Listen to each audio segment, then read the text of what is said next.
get by. It resides between my eyes. Walked through the fire, came out better on the other side. See, life's like a beach if you find the sand. And right now, I feel like 100 grand. You are listening to Inspired Insider with your host, Dr. Jeremy Wise.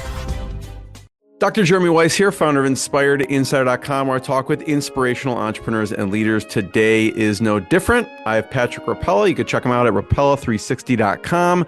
And Patrick, before I formally introduce you, I always like to point out other episodes of the podcast people should check out. You know, it's interesting. We were talking before about Tony Horton. And Tony Horton, that was one of my favorite interviews because he was so down to earth. And what I like hearing about some of these stories are not like just the successes, but the challenges, right? And he talks about how he was, well, I won't even ruin it. People go watch Tony Horton, see some of the stuff he had to go through to get to where he was. Another good one was the co-founder of Zapier and their journey with Wade Foster. And it's also interesting, some of these companies, I had one of the co-founders of Pipedrive. At the time, I think they were 10,000 customers. Now they have over 100,000 customers. So to see their growth through that, and just a lot of great stories on InspiredInsider.com. You can check it out. This episode is brought to you by Rise 25. Rise 25, we help businesses connect to their dream relationships and partnerships. We do that in a few ways. One, we're an easy button for a company to launch and run a podcast. We do the strategy, accountability, and the full execution and production. Number two, we're an easy button for a company's gifting. So we make gifting and staying top of mind to your clients, partners, prospects, even really gifts to staff from a culture perspective. And Patrick is the ultimate expert on this.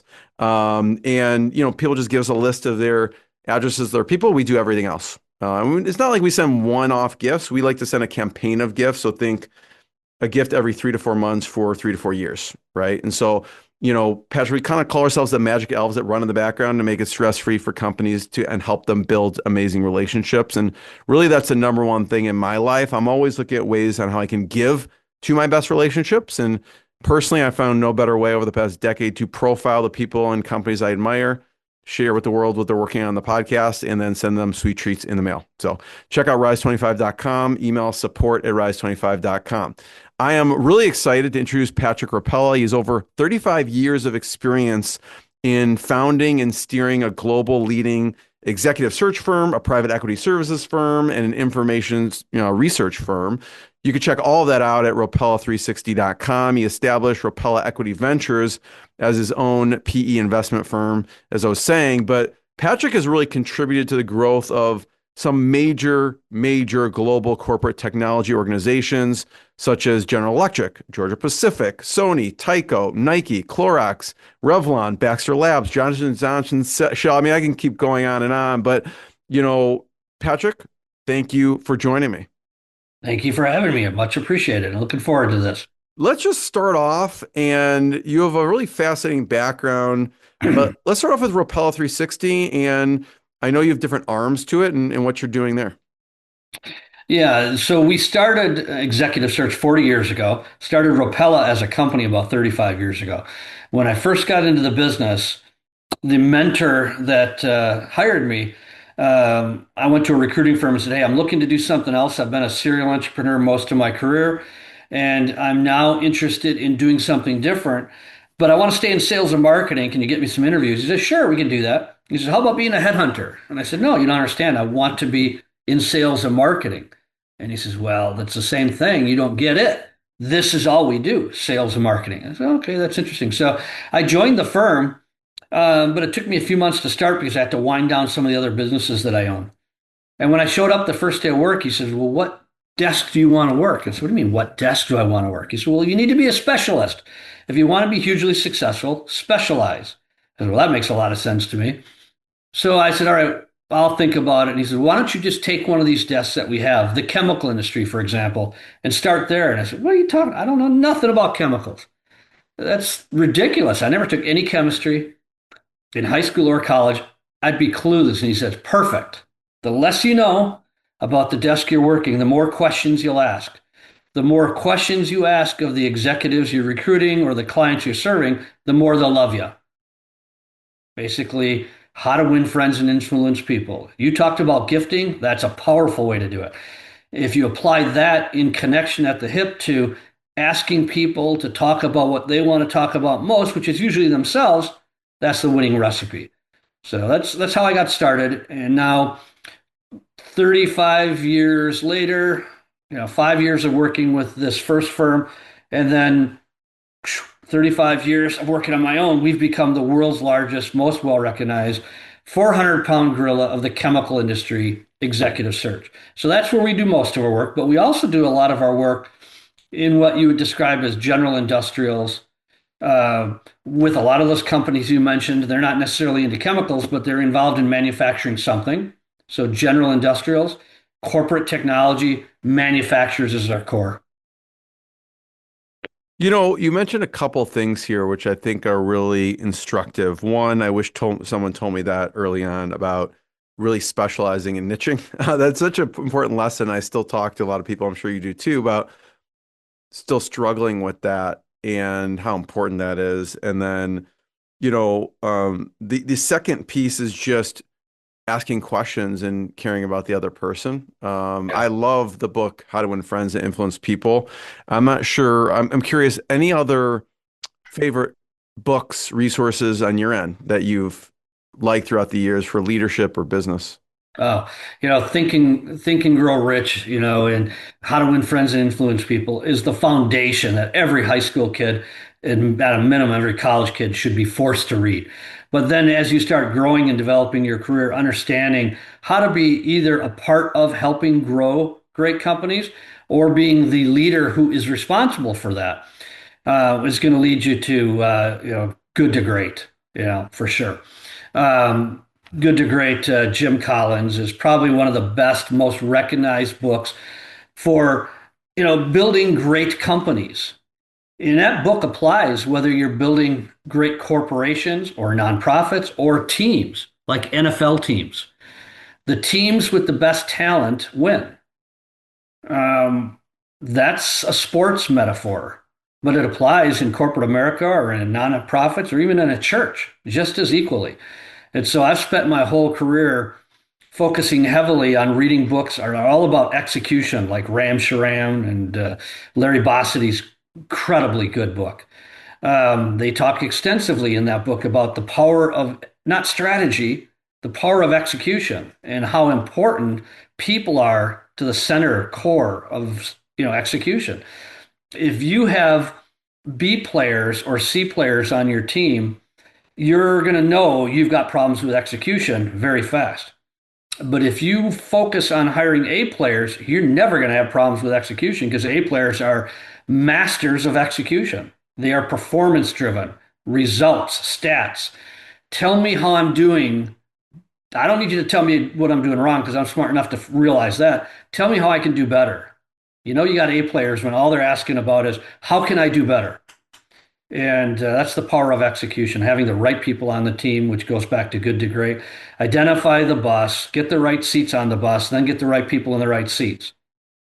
Yeah, I'm pulling this up. I feel like I've heard of this book. I need to add this to my Audible, Oh, Patrick, which is absolutely. Yeah. Execution, the Disciplines of Getting Things Done. That's a great suggestion. I love that. Great book. I want to hear about the evolution of your services, and we'll dig deep into. I know you have a lot of things to talk about hiring A players. You have a lot of things to talk about leadership transformation and then the acquisition hunting side. But talk about the evolution of, okay, I could see how you started in the executive search. At what point do you add these other Yeah. service lines and how'd Yeah. that come about? So I learned very early in life that sales is not sales. Sales is a conclusion of relationship building. Relationship building is the core of everything I am. And you're going to hear that as we talk about this from the entry level. We all call it sales. Go out and convince the customer they need what you've got, and then take them out for dinner and start building a relationship. No. Now, focus on building the relationship, and the sale will take care of itself. Completely flipping that on its head. It's easy to say that. It's not easy to do until you mature. Young people are not relationship builders on steroids. They grow into those roles over time and experience. But when you build relationships in the executive search model, everyone thinks you're building it with the client and you're placing executives into the client's organization. And the executives you're placing are just part of the package. They're the transaction that you're carrying to the company. No, it's not. Relationships are just as important on the hiring side for the candidates as they are for the clients. And it's funny how, as you evolve from filling entry level roles, sales reps, chemists, engineers in these companies you're working with, and you're young in the business, you don't think of the candidates as anything more than the transactional component of filling the search. But as you get more experience and you start climbing up the ladder, you're working with hiring managers as candidates, managers, directors, VPs, who are also involved in hiring prospective clients. So very quickly after, well, wait a minute, I need to treat these people, these hiring candidates, these talented people, just like their clients, and give them just as much value as I do the clients, because guess what? Tomorrow they might be a client. And when I started thinking like that, my approach to treating the candidates was transformational. And it became clear because we kept getting repeat business from the candidates who were saying, you know what? All the headhunters I work with always treated me like I was just a piece of meat, like all the other candidates that they had as alternative pieces of meat. But you made me feel like I was a super important part of this process. You made it clear that it's important for me to make the right career decision, just as importantly it is for the client to make the right hiring decision. So I wrote a book called The Right Hire, and in it I talked heavily about the right career. They're both hand in glove. If you ever read What Color's Your Parachute by Richard Nelson Bowles, he nails it. He talks about the importance of understanding where you would fit in best as you go through career transition, especially for middle-aged people that are leaving a career that they got trapped into early on because it was just they fell into it, but they didn't really realize it was never a really good fit for their personality, their skill sets, the location. They just weren't passionate about it, but they were trapped in it because they kept climbing the ladder. And then they realized they were tired of being trapped and they wanted to do something completely different. The right hire and the right fit are equally important. And so that's all about relationship building. So how did I transfer from all of that on the executive search side to these other businesses when I realized that we're dealing with people, whether we're looking for executives to put into corporations, or we're looking for board members to put into private equity firms, or we're looking for subject matter expert consultants who can serve in interim consulting roles for either corporations or private equity, or we're looking for people to do acquisition hunting and more. When we're looking for these people, we're just super connectors. We're not headhunters. We're not acquisition hunters. We're not, interim executive placement. No, we are super connectors. And it's all about just building relationships and getting to know these people and what's important to them, what they're interested in as people is what creates opportunity intersections. And when you stop thinking about the fees and the transactions that you're involved in, you start focusing on, hey, how can I help you? You become a world changer. And that's what differentiates us significantly from the great majority of people we compete with. The testimonials, the endorsements we get say, hey, you know what? Ropella is really unique. They're extremely well connected in the industries that we're involved in. They have incredible processes for what they deliver, whether it be executive search or company search, etc. But they're just incredible relationship builders. If you want somebody to help connect you to people you can't get through doors to, these guys are so great at relationship building, they can open up any door to anybody. That's who you want to work with. And once I figured that all out, it was very easy for me to go, you know what? I can sell executive search services to Nike, Johnson & Johnson, all these big companies.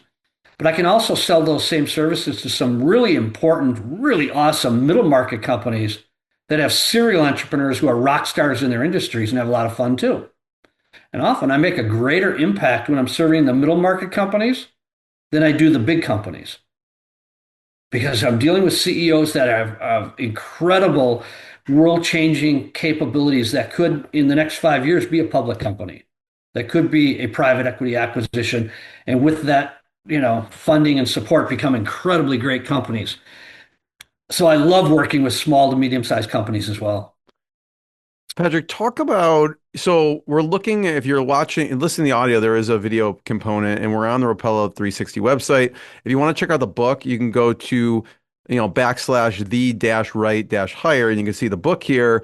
And I'd love for you to talk about, and there's some incredible testimonials here from, we have CEO of Procter and Gamble, the CEO chairman of Dow Chemical Company. And in the book, you do talk about the smart search system. Mhm. Um, can you talk a little bit about that? Yeah. So the smart search system was a book that took, a system that took me about 15 years to really refine to the level where I now show it, the smart search system, to prospective clients who are looking for people for board seats or for senior executive roles. The people that report to the C-suite or the C-suite leaders who are hiring people around them, um, and or for interim executives, etc. It's incredibly unique because I focus it on attracting A players. And that is not something the great majority of people on the planet understand how to do. If you're an A player, you understand the importance of how you make decisions and how you consider opportunities and how you reject all those opportunities, or you make decisions to pass on things. And it's often on a unique set of circumstances. A players will say, I'm interested in making a career change, or I'm interested in hiring another person to help me grow this company based on the relationship building skills of these people. So a lot of soft skill stuff based on their ability to communicate performance and energy, their ability to lead as part of a team, roll up their sleeves and get the team excited to win a Super Bowl. These are all soft skills. How they think about making a career transition or hiring somebody else's, it's got to be a cultural fit, not only for me, the person who's going to be doing that work, but it's important for the team that's going to hire me that I'm a cultural fit, but it's also got to be a cultural fit for me, a leadership fit.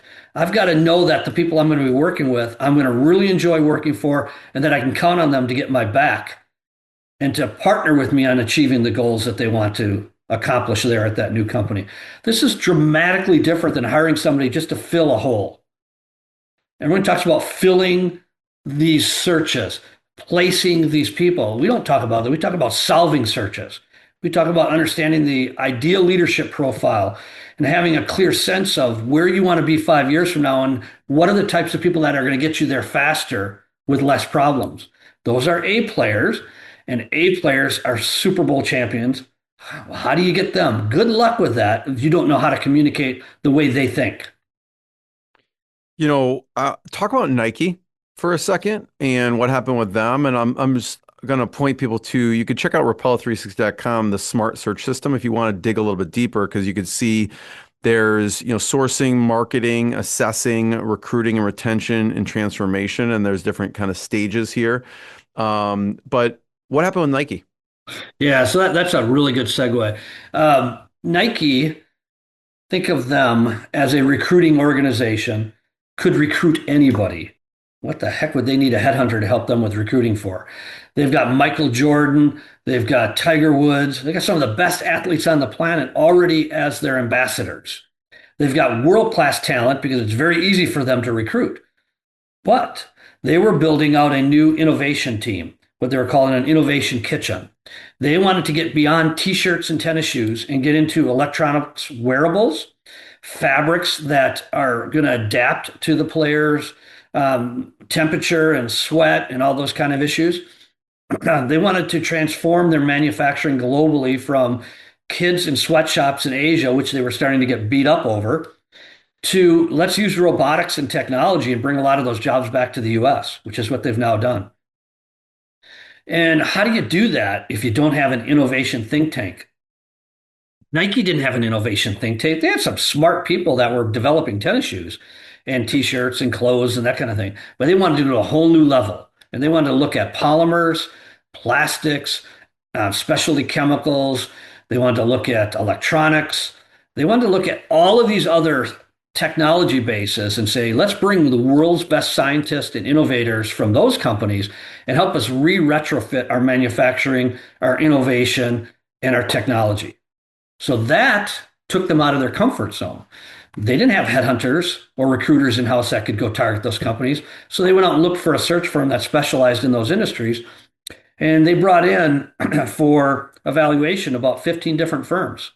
Some of the big dogs like Korn Ferry, Heidrick, and Russell Reynolds got in, a few other good boutique firms, and a few people they had worked with on other searches internally that were their friends, people they liked working with, were all put in the pool and said, okay, why should we hire you to help us build this team?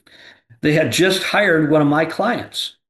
Myron was the chief technology officer at Dow.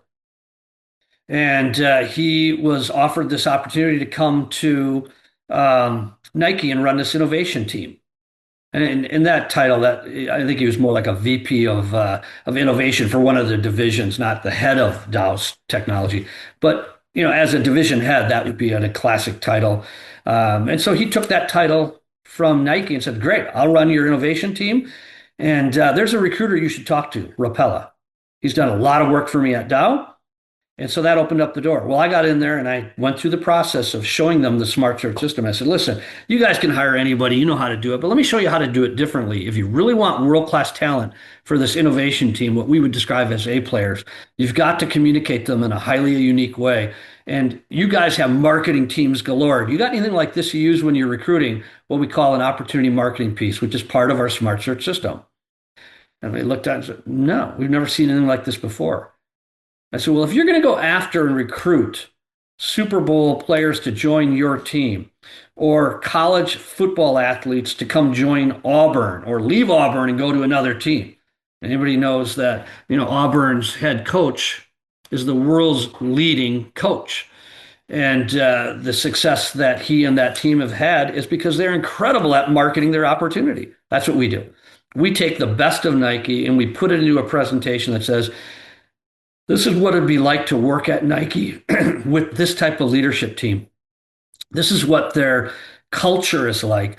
This is what they're trying to solve, where they want to go, their performance objectives and metrics. This is how you communicate to A players.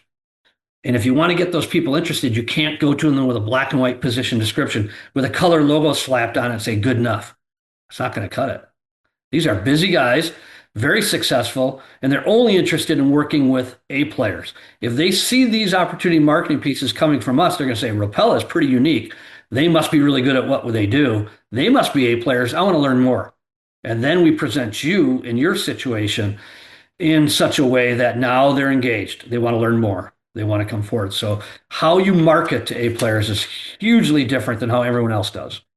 And that's where it all starts. The smart search system is heavily focused on marketing to the A players, and then properly assessing, properly motivating these candidates to stay engaged through to the finish line. If you drag out a long hiring process that's bureaucratic, multiple interviews, and you're interrogating the candidates instead of partnering with them on making the choice together that this is the right fit for both parties, you'll lose them left and right. So it's a pretty unique model. Patrick, I see the executive search arm, and I want to talk about the acquisition hunting arm for a second. And on the topic, I'm just going to pull up your site again here. You have another book. Obviously, we have The Right Hire, but you have Pathways to Private Equity Partnerships here. So I want to hear about how this arm came about, but I do want to point out, the book here. You can get it on Amazon as well if people want to check it out. But you've, again, have some incredible people endorsing the book. You have Jim Collins of Good to Great. You have some of my favorite authors here, Marshall Goldsmith here, Vern Harnish. He's been on the podcast. That was a good one. Richard Wilson. That was a good episode also on the podcast. Sam Reese, CEO of Vistage, Ted Clark. I mean, some incredible people here. Adam Coffey, Mark Thompson. What's a good story from the book that you can talk about? Yeah. So how did I get from executive search to company search, which is what we're talking about? One of the books on there. Oh, perfect segue. Ted Clark. Ted Clark is a godfather of the coatings industry. For many years, Ted was building through what's described a buy and build model, a company from the very bottom. He started as a janitor in this company, rose to the CEO of this company, and then took over as the CEO and built it into one of the largest coatings companies, coatings and adhesives companies in the country through what's called a buy and build model. And while he was doing that, many times I would work for some of the companies that he was acquiring, providing services, executive search to those companies, and got to know Ted and his success and his background. And so I went and interviewed Ted in Memphis and said, Ted, I want to understand, you just created this new private equity firm. Why? What are you going to do with that? And how are you guys going to scale and grow that? And he said, well, we're going to do the same thing I did. We're going to look for companies that could be, great companies with private equity support if they have the right leadership. We don't want to acquire these companies and replace all their leaders like most private equity firms do. We want to acquire the best companies with the best leadership and scale and grow them through a buy and build model where we keep those leaders in place and we reinforce their strengths, we delegate their weaknesses, and together we build another great company, a rinse and repeat of something they've done before. We're going to do that again. And I thought, well, that's a really cool model. Well, while I was talking to Ted about that, I was also talking to a lot of private equity firms about how they were buying and building and how they were scaling companies. And I found out there's a special program called Executive Partners. That's kind of the core. Some call it backable executives, some call it active chairman's roles inside of private equity firms. And the concept is that with a private equity firm, instead of going out and just looking for the acquisitions to make, stop. First, go find an acquisition hunter who is a godfather of that industry lane, who has a thesis that they want to rinse and repeat. In other words, they've already built a transportation logistics company very successfully once and then sold it, then did it again and sold it. And during that process, worked with multiple private equity firms. So they understand private equity extremely well. They understand how to build and buy and grow companies through organic growth, but as well through inorganic acquisitions. And they've now gotten to a point in their life where they don't want to be the CEO anymore. They're done with that. But they would love to be a part of coaching a CEO, a leadership team, and working with that team to do a buy and build again. And then 5 years, 10 years down the road, it becomes such a successful company, a valuable company that it can be sold to the next private equity firm and everybody walks away with a significant win. Okay? So the combination of working with Ted and working with some world-class private equity guys that do executive partnering, the lights went off. And I thought, wait a minute, there's an opportunity for me. This is executive search. I do executive search for corporations that want key leaders. I do executive search for private equity firms that want key leaders inside their private equity holdings. Why can't I go do executive search to find them, those backable executives? And I built a model, much like the Smart Search system for executive search, to do the Smart Search system for executive partner search, which is just people talking to people, super connecting. And when I built that model, I started to submit it as a thesis, that's a business plan, to these private equity firms. And they're like, yeah, if you could do that for us, the way you do it on the other side of the fence, where it's hyper specialized, heavily relationship driven, and you're able to get us the godfathers of these industry lanes to come talk to us, we'll pay you well for that, and we'll be a very happy client. And that's how I evolved.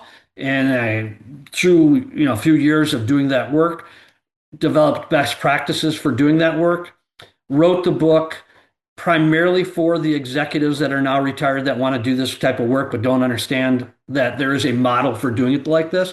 I wrote that book for them, and I use it as a tool when I recruit these people from all these various industries to come join private equity as a way for them to understand, hey, what you did before was really cool, but what you can do now is off the charts. In partnership with me and a private equity firm, there's a whole lot more support we can provide you that you didn't have when you were doing it inside of your corporation. It's a cool model.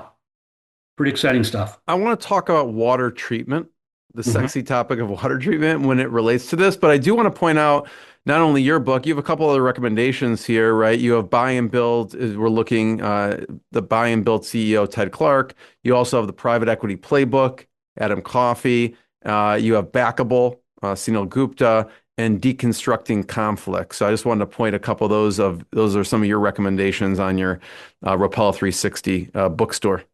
Yeah, those are all related to if you're going to be doing acquisitions and you want to do it with a buy and build model, these are books that are foundational for you to understand what you're going to be dealing with when you go through the process of convincing investors, convincing the founders and the CEOs at the companies that you're targeting to acquire, how you're going to deal with the family dynamic that's involved in a lot of these acquisitions. Each one of these books plays a part in you building the foundation of being a world-class acquisition hunter.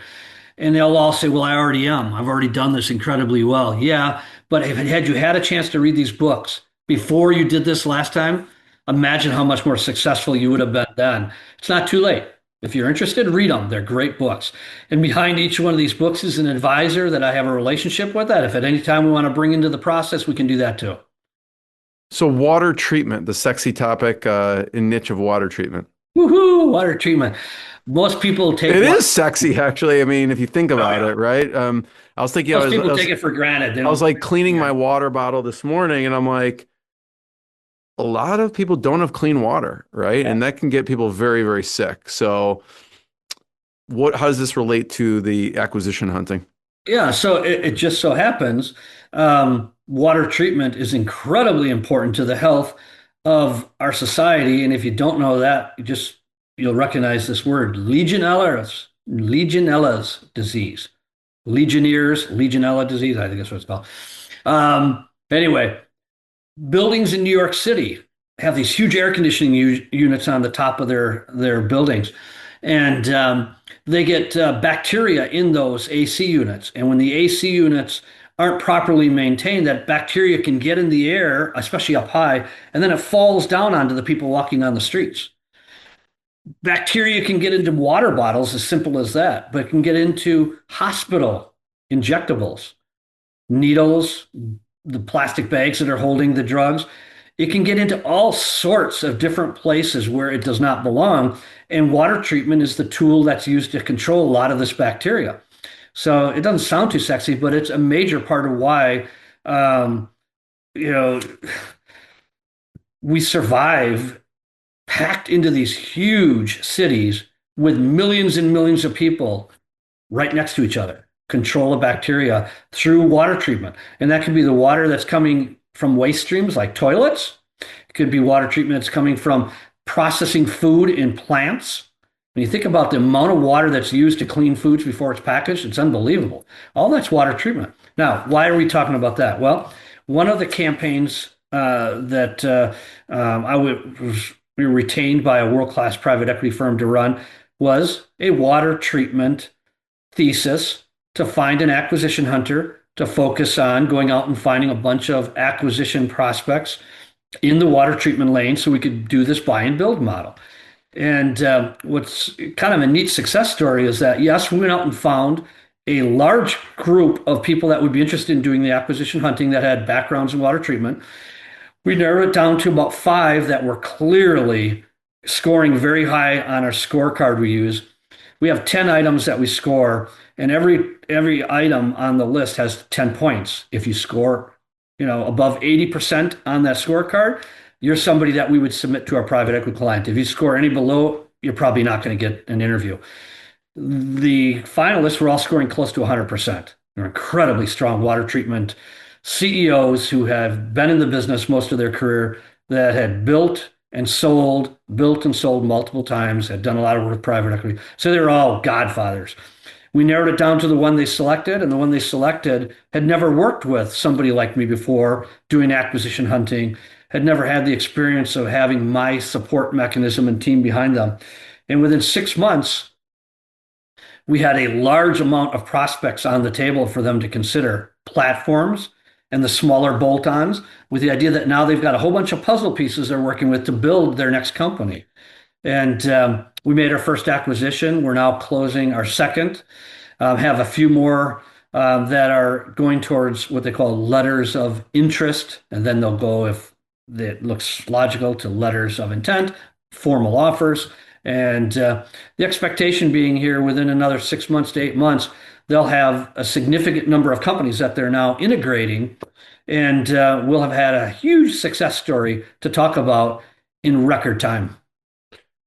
You know, talk about a few things on that checklist. Yeah.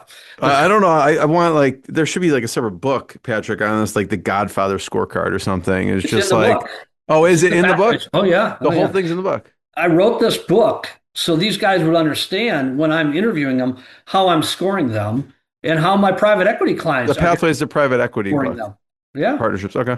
Partnerships, private equity. Nice. Inside there, the scorecard talks about, hey, number one, you have to be an industry rock star. You have to have spent the majority of your career in this industry lane so that when I introduce you to founders, CEOs, other private equity firms, they're going to look at you and say, yeah, that guy really knows that business inside and out, left to right, Sunday, to Saturday. They're living that business and have most of their career. So they have to score very high on the industry lane. They have to score very high on their passion towards doing another buy and build in that industry lane. They have to score very high on their communication skills, their ability to present themselves and to talk about their success without bragging about it for a half hour and getting caught up in all their trappings of success. They just need to build credibility, 3 minutes, and then let go and talk to the founder about what he wants to talk about most. And guess what that is? Himself and where he's standing. They have to score very high on IQ and EQ. And then they also have to score very high on their availability. Are they conflict free? Do they have conflicts of interest, non-competes, other investments that are going to get in the way? If they have all those issues, their score is going to fall. And they also have to be available. Do they have the time, the bandwidth? These are mostly retired executives. We're not taking 40-year-old, 50-year-old guys and doing this. We're taking 50-year-old guys at the youngest, 60 and 70-year-old guys, because they're the godfathers. They're the ones that people look at and say, "Oh my God, you can get me a conversation with that guy? I'm this lowly small business," and they're not, but they're kind of thinking that. Why would they want to talk to me?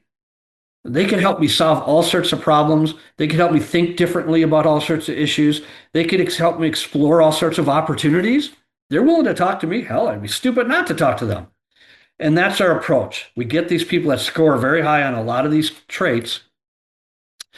And we say, okay, you scored high. Now let's take you through the process and make sure you're comfortable with the private equity sponsor that I'm going to be working with you on this one with. And if you're not, then it's not a win. It's got to be a win for you, for them, and for me. There's a three-way partnership.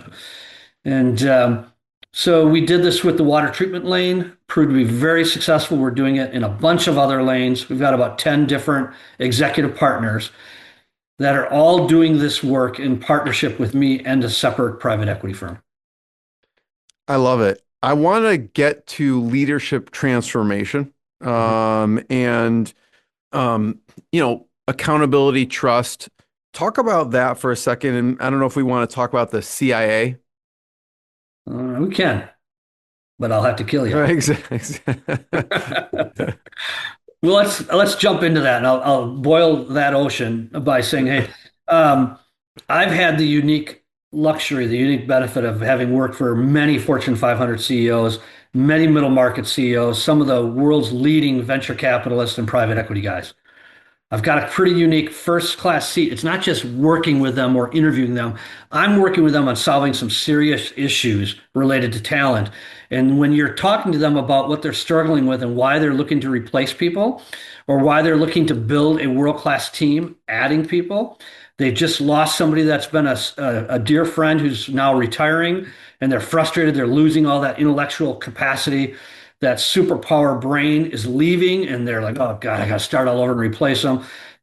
Hiring can be a very stressful, very emotional, very frustrating experience. I was on the phone yesterday with a world-class CEO who's acquired 50 companies throughout his career, and 25 of them on his own as his own private equity firm. And he says, I don't know how to hire. I suck at it. I keep making the same mistakes over and over. I don't care how experienced you are. Hiring A players is a special art. There is a science behind hiring called the Smart Search system is the science behind hiring. There's also an art behind it, especially when you're going after A players. And so I'm dealing with these people, and they're opening up to me in ways they never opened up to anybody else. They don't tell their wife they sucked at hiring. They don't tell their friends that they're really kind of emotionally frustrated that they lost this key person they thought was going to be with them through the next 5 years, is now left and gone to a competitor. So what's the point? Hiring is super important, and so is leadership. They go hand in hand. And when I work with executives that are telling me, hey, I'm a vice president and I'm looking for a director to report to me. My CEO may come into the interview. I'm like, I'm not sure we're the right partner. They're like, what? What are you talking about? I thought you wanted to work for us. I said, no, no, no. I want to work with you. But if your CEO doesn't take seriously this level of a hire, you guys got a problem that I'm not sure I can help you fix. So we need to talk about leadership. And leadership starts at the highest levels with accountability, communications, and trust. And if you're going to hire A players, you've got to understand how important that accountability, communication, and trust is to the A players you're hiring. And if they can't have visibility to your CEO on the front end during the hiring process, they're probably not going to be there at the offer stage. The best A players, when they're on the field, have an offensive line or a defensive line coach that helps them during the game. But before the game and after the game, they have access to the head coach. They have access to the general manager. They have access to the owner of the team. If they don't, they're probably not going to last on your team very long because they're going to get frustrated and go look for that elsewhere. It's the same in corporate America. So accountability, communication, and trust, what's that all about? Well, it's what we call action leadership. When the Twin Towers went down, during that process, you had all these world-class leaders. You had the CIA, the FBI, the Secret Service. You had the mayor, Rudy Giuliani. You had the chief of police for the New York City Transit Authority. You had the coroner's office. You had the ambulances and the police. And you had a ton of first responders that all showed up at that scene. You remember all the lights flashing everywhere.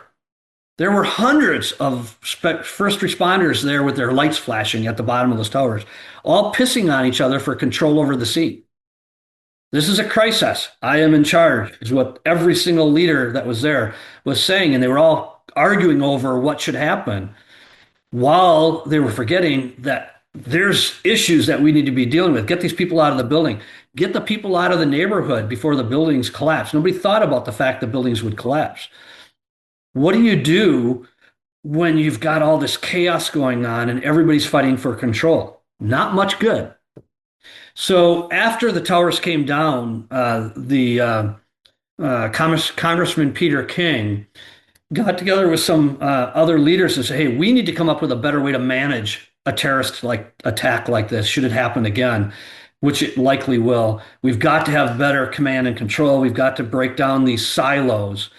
We've got these first responders. They're all A players. They're all lions fighting for control. We've got to work with them ahead of time to help them understand that just because you're the guy with the biggest badge or the biggest title doesn't mean you should be the one in charge of this situation.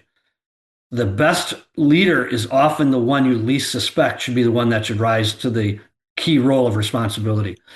And so we were working with Congressman Peter King and the chief of police for the New York City Metropolitan Transit Authority, because I had a 4-star Air Force general on my board who was his brother-in-law. So you've got, I can't name names, but you've got this person and this person who are brother-in-laws who are very high-level guys in regards to crisis management, threat management, dealing with challenging environments. And I had another 4-star general on my board who was the one who led the first and second Iraqi wars. He was the guy on TV next to Colin Powell and General Schwarzkopf talking about, you see our bombs coming? This is our win. Okay? World-class guy. Very well recognized as one of the best generals in modern history. He's on my board. And then I got the Air Force general that runs Air Force One on my board. And I started saying, Congressman Peter King is telling the chief of police in New York City, we need to come up with a training program to help break down the silos and to get people communicating more effectively. I've got a best-selling author on my board who's also a leadership rock star, who's written 10 books on leadership. And I've got a bunch of Fortune 500 CEOs that are really world-class leaders who I could bring to an advisory board, and together we could build this program. So I went back to the two brothers-in-law and said, "Hey, how about you get us an audience, and let's see if we can, for the Department of Defense, because they were the ones paying the tab, build a leadership program. And here's what we're going to call it: Action Leadership. It's all about accountability, communication, and trust." And the guys that built the Thayer Leadership Group for West Point were some four-star Army generals who were in Pensacola.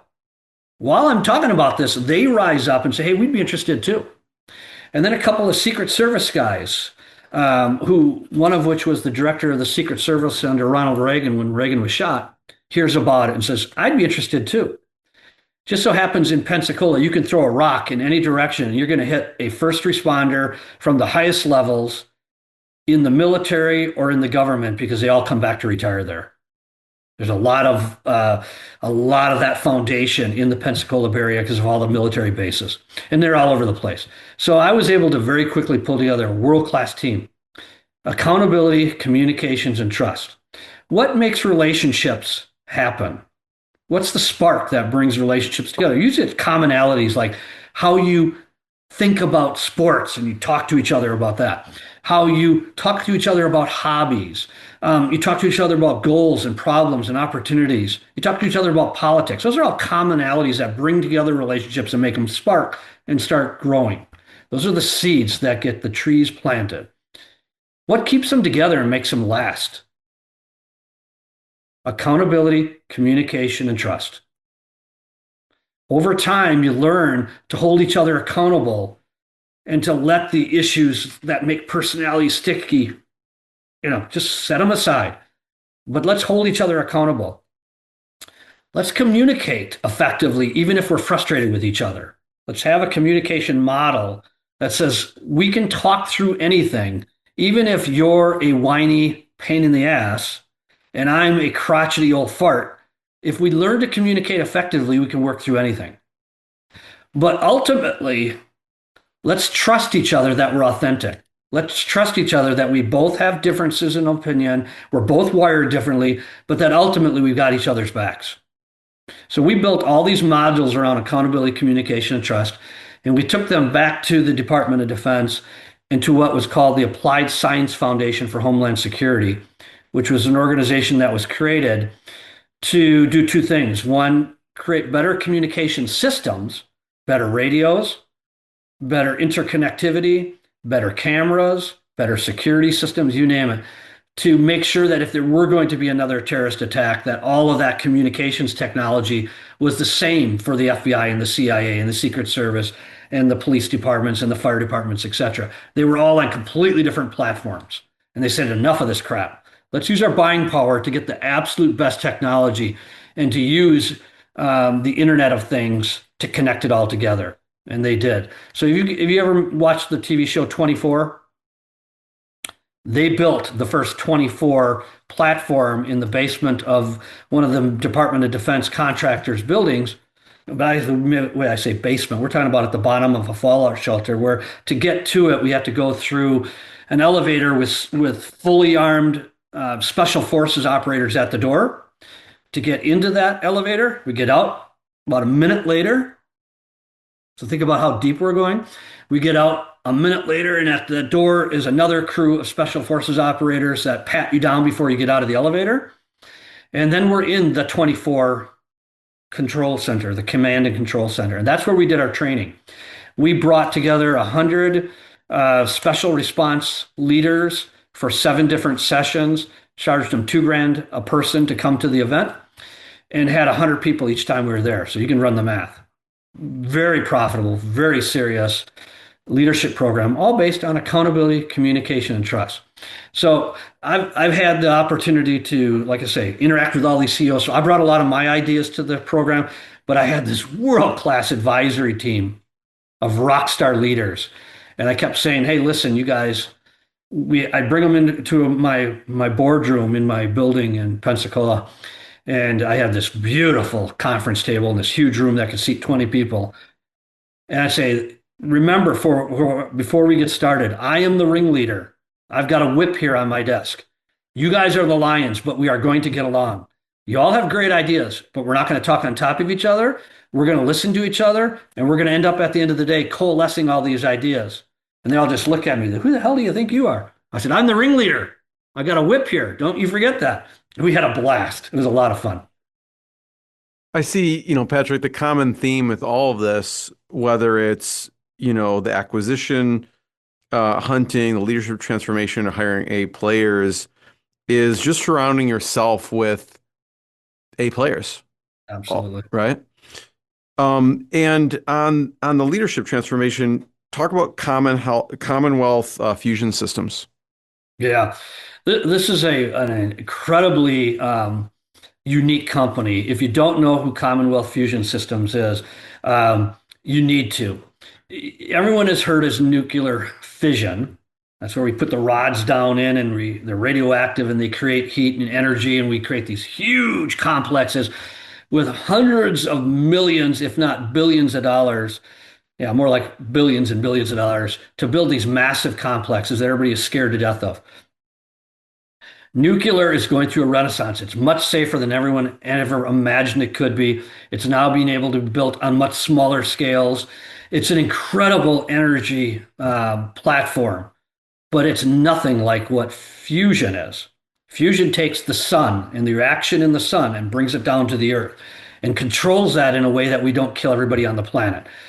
Everyone's like, oh my God, how do you bring the heat and the pressure and the reaction in nuclear fusion that goes into a sun onto the earth and not kill everybody? It's controllable. It's like a light switch. You can turn it on and off. You can't do that so much with nuclear fission. It's also a whole lot less expensive. Once it's commercialized, you can put it in the size of a Walmart. It doesn't create any pollution. It's heat that's controlled with magnets, controlled in a reactor that you can turn up and turn down as you need energy. So it's modular. You can break it down and move it around.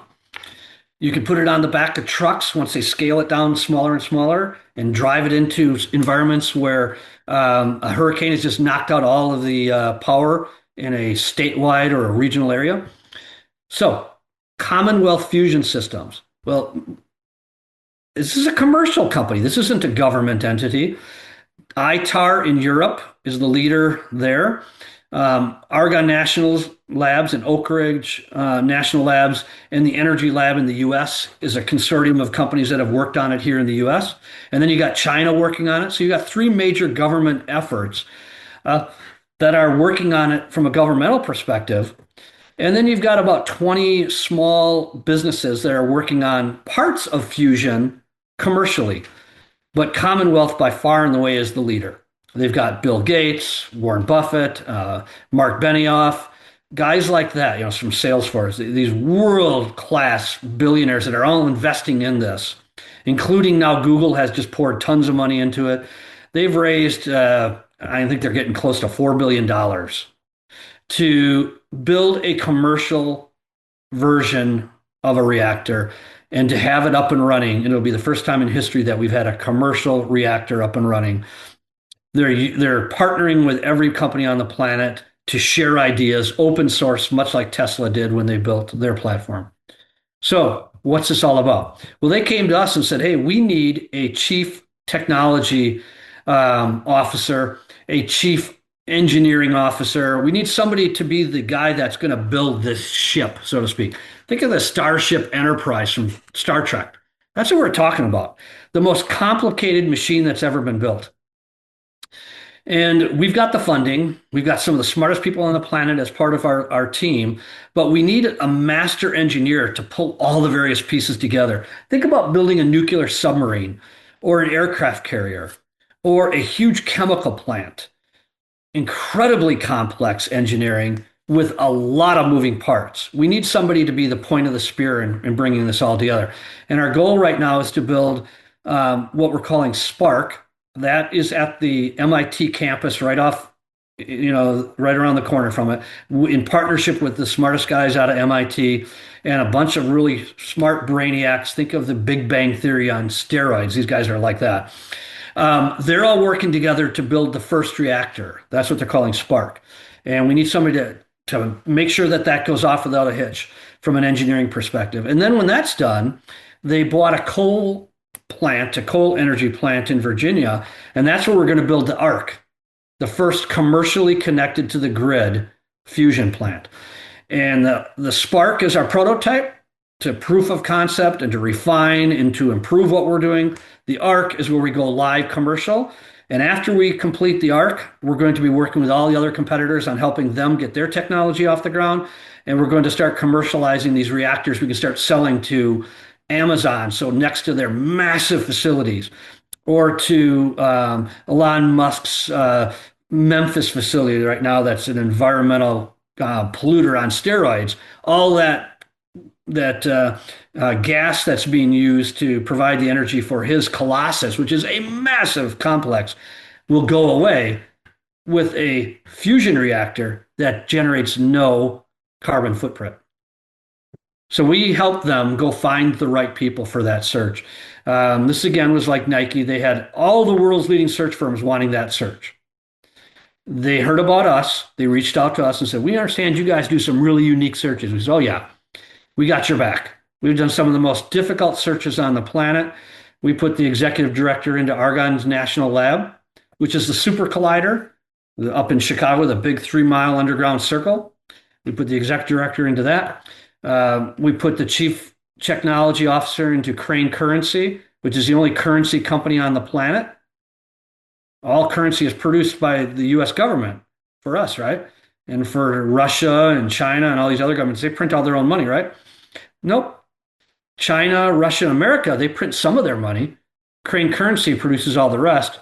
And then for every other country on the planet, it's Crane Currency. Some of the most secret state-of-the-art technology on the planet.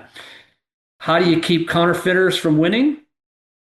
Hire counterfeiters and people like that can create cutting-edge technology to make cash impossible to counterfeit. Well, the counterfeiters keep catching up, so you have to keep ahead of them. So we put the head of that organization in. And we've done many searches. I spent a half hour talking about some of the coolest searches on the planet we've done. A company out of Israel that makes a 3D printer that can print a chip that you can take off the printer and plug into a fighter jet, and it works. That's your next book, The Craziest Searches. Yeah. You know? Oh, yeah. I can tell stories. Each page is like a different chapter of a different company. That's fascinating. So many technologies that people take for granted, like the glasses you have on. Are yours photochromics? If you go outside, they turn into sunglasses? No. Seen those, haven't you? Oh, yeah. Okay, well, I helped the company PPG build that company with world-class scientists before that existed. And I give an hour talking about some of the coolest technology platforms that didn't exist until I helped these companies bring these teams together and made it exist. So Commonwealth Fusion is one of the coolest searches we've ever done. It's solved now. The guys now joined. And yeah, so pretty exciting time. So our legacy will be hopefully here in about 3 to 5 more years that we can say that spark happened not only because they had a great team, but we helped them bring an A player in to take it to the next level. Patrick, first of all, thank you for sharing that. It's just fascinating. The last topic I want to cover is you kind of started on an unlikely path. So talk about martial arts and how that relates to kind of the beginning of your journey in a sense. Yeah. So when I was 15 years old, I moved out. Won't get into a lot of that, but I had an incredibly challenging father, to say the least. And he was driving me nuts, and we were about to kill each other because we couldn't stand each other. He couldn't stand my personality, and I couldn't stand his. So at 15 years old, I said I had enough. I moved out. And I moved into a martial arts studio that was a live-in dormitory, much like the TV show Kung Fu. And it was run by a 10th degree black belt who had come over. First of all, how'd you even hear about this? Like you could have in Madison, Wisconsin, where I grew up. Moved in with a friend, a family member. And this is a little bit different. There was this 10th degree black belt that came over from South Korea when the North Korean and South Korean War occurred. His father immigrated to the U.S. and became a U.S. citizen and brought him with as a young guy who went to college in Madison, Wisconsin, ended up becoming a top leader in the university while he also started a karate studio. And it grew because he was a 10th degree into another studio and another one. And then he bought this huge old brownstone, a big castle-like building from the Madison, Wisconsin school district that they had abandoned and hadn't used in years. It was an elementary, middle, and high school all in one. In this castle-like brownstone, multi-story, huge building. He bought it for pennies on the dollars and turned it into the first live-in dormitory in the country for martial artists. Only black belts could live there. And he had 40 rooms that he had turned into dormitories. He took these huge classrooms and turned them into dormitories, two-level dormitories. And he had enough room for 40 kids to live in there. And they were all black belts who were primarily college kids who were going to the University of Wisconsin. And me. I didn't have my black belt yet, but I was on the fast curve. I'd already been taking karate for a couple of years with him. He really liked me when I told him that I was running away, basically. He reached out to my mom and talked to her about, hey, would you mind if he just came here? I'll become his legal guardian. I'll take care of him. He's best friends with my son, who is a little older, in his 20s, who's a black belt. And would that be something you'd consider as a place to keep him safe? Because Pat's got a lot of issues at this point. He's very angry. He's dangerously, incredibly tough, super fast, a little miniature version of Bruce Lee. He's going to end up in prison if you don't get him into a place where he can grow safely and get his anger under control. And he wasn't wrong. I was having some serious rage issues because of what was going on in my home. And so he took me under his wing. His son lived there, so his son was there to kind of keep a close eye on me. But his son was pretty wild too. And imagine 40 black belts who are in their 20s to 30s and how wild that environment was. It was insane. I grew up pretty fast, survived, got my ass whooped a whole bunch by some pretty tough guys that thought I was a smart ass with a big mouth, and they weren't wrong, but I had a blast. And I ended up getting my black belt at about 18, and then going out with some of the guys that I met there and starting another school of our own in a community outside of Madison, and then another one, and then another one. And then we started saying, you know what, karate, weightlifting, jazzercise, tanning. Boy, we could do all sorts of stuff. Let's make a world-class health club, and let's call it National Fitness Centers. I'm like, what are you talking about? We just have 3 little schools in the middle of nowhere in Wisconsin. You want to call it National Fitness Centers? I said, yeah, think and grow rich. Let's surround ourselves with some of the smartest people we can find. Let's be A players that attract other A players, and let's build this into a national chain. And we started rocking and rolling and taking off. And the only problem we ran into is we're all young. This is the 80s. The cocaine highway flowed from Miami into Chicago, into Madison, everywhere around us. And we were all partying way too much. And the principal founder, who was probably 35 years old, was the head of the school, ended up with some bad habits and blew the whole thing up. And so I said, yeah, there's a lesson in that. It's one thing to party. It's another thing to party with somebody who's insane. And I'm done. I pulled the plug. I'd invested a bunch of my own money. I said, I got to move on before I end up in some serious trouble with this guy. And his whole business, the whole thing imploded. And then I went off and went to night school and got into copier sales and did really well in Madison and then Milwaukee in copier sales. And that's when I said, like I said at the very beginning of the story, that I went to a headhunter and said, I want to do something else. I've done a bunch of entrepreneurial stuff. I've been in sales. I'd like to do that again, but something different. And here we are now, 40 years later, headhunting, company search, private equity. And by the way, I never finished a degree. Are any of those schools still around in Madison? Are they close to the campus? As you know, I went to University of Wisconsin, Madison. So obviously not a black belt or anything, so they wouldn't have let me live there, but that would have been fun to check it out. When you were on the university, they had Pake's Academy of Martial Arts scattered around the university, different small schools. Do you ever run into one of those? Mm-mm. So they were Pake's, Dr. Sankey Pake's schools that his black belts would go start, and he would, kind of like church planting. He was school planting all these little schools all over the Madison area. I love it. Yeah. First of all, so it comes full circle to how this all got started. Patrick, I just want to thank you. Thanks for sharing your journey, your stories, your wisdom. Everyone could check out Ropella360.com to learn more. And we'll see everyone next time. Patrick, thanks so much. Thank you, Jeremy. Greatly appreciate it. It was fun. What I got, you can't buy. It resides between my eyes. Walked through the fire, came out better on the other side. See, life's like a beach if you find the sand. And right now, I'm feeling like 100 grand.